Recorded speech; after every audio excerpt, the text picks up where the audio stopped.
believe that Chris Ayra had gotten a perfect game before you, right?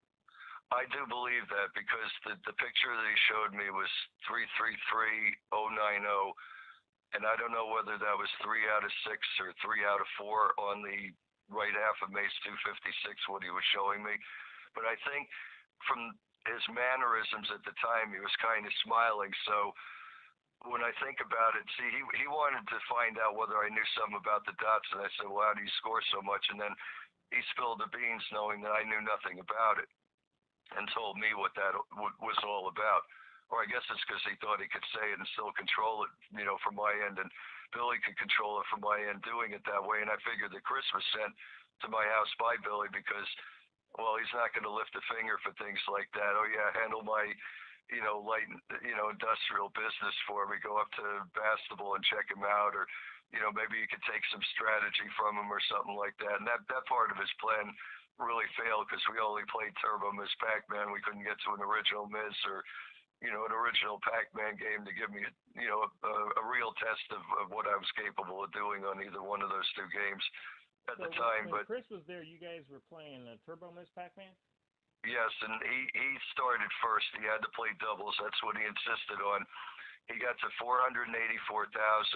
There was a banana floating on the screen, and he ended up muffing a turn or losing control, and he ran into one of the monsters.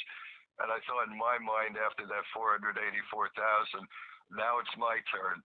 And I went to about 892,000 and change and terminated at Mace 134. And then the game flashed or whatever. And, you know what happened. I basically didn't give him his next chance, but he did start first. He screwed up. I was like, now it's my turn. On the first man, 892,000 later with all the 272 monsters, all the fruit that I had on the board that was all swallowed. And then when it was all said and done, he's like, well, how do you get so much? Because he only had like 874,000 at the time. And I'm like, I could have looked at him and say, I play Turbo Miss Pac-Man all the time. Yeah. Well, that's cool. Maybe not now, but back in the day when he was in town and we were doing all this. I also showed him some Mr. Do that I was playing at the time. I got almost up to 4.5 million. Yeah. He played Crystal Castles at Sarasota Lanes.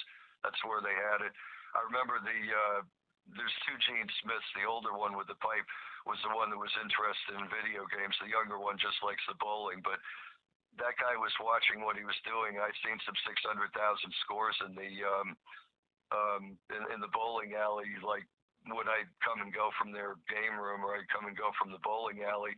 And when they seen Chris Ayra get like maybe an 870,000 or whatever it was, they seen him playing, or Gene Smith seen him playing the nasty tree board, I think it was, on Crystal Castles, and they said, I'm not even half as fast as that or something, but they wanted to see Chris play Crystal Castles when they were there. Yeah. When we showed up at the bowling alley at the time. But that's basically what happened back then. But I mopped up the floor in Turbo Miss Pac-Man with Chris Ayra. I didn't give him a chance to get a second munch or a second man. Now, given what's going on since your interviews with Dwayne in his documentary, do you still believe that Chris and Billy Mitchell got a perfect game in 83 and 84? I don't believe that Billy Mitchell did, but I do believe that Chris Ayra could have gotten that perfect game in 84.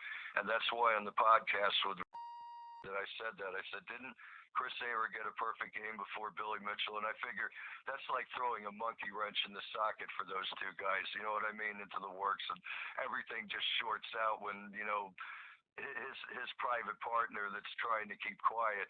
And you remember he did an exit stage left. He had to get out of the way because he couldn't be interviewed because he'd have nothing good to say about Billy Mitchell. You can tell that they still want to be friends, but I think Chris Ayra cut it off with Billy because he knows that this pressure is going to continue and that he can't go back to that environment with the video game players and Billy Mitchell.